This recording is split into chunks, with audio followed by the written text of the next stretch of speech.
how did you get involved? How did your folks get you involved with the company?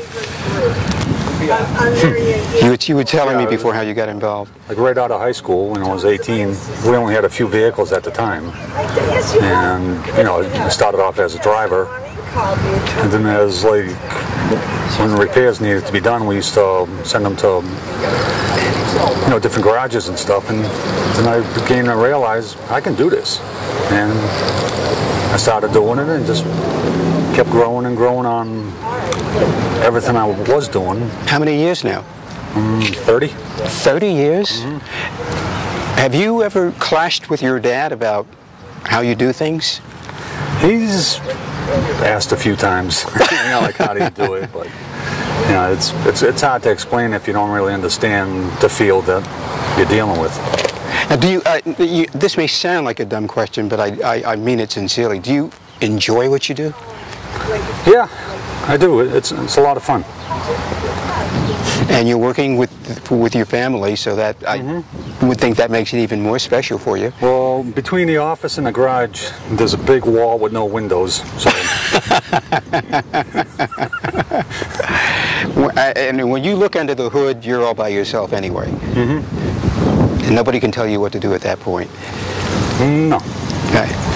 And the way people have, the clients enjoy riding in your vehicle, so you must be doing something right. Yeah, we try to keep them, you know, really clean and keep them, you know, tight. Which is very special in this day and age where not everyone really rises to keeping things clean and neat. You know, back in, let's see,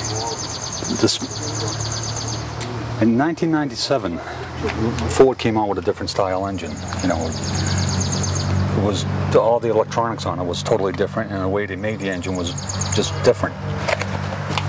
And you know, we put on probably 100,000 miles a year on each one of these. You know, for me to get 700,000–800,000 miles is not out of the question on these things.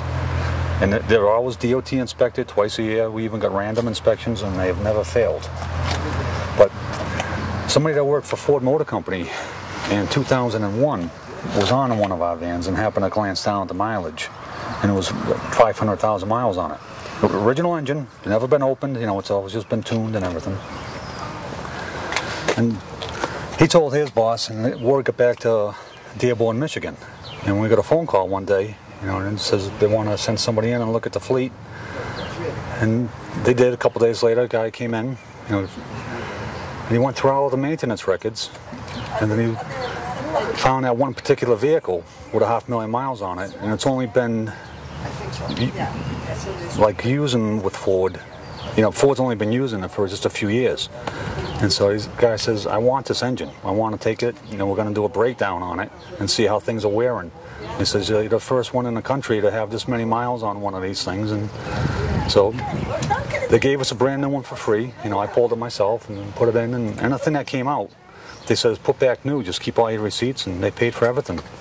And that's a good one. That was pretty good, like, you must have felt good about compliment. that. Yeah, exactly. Yeah, yeah. Has the way you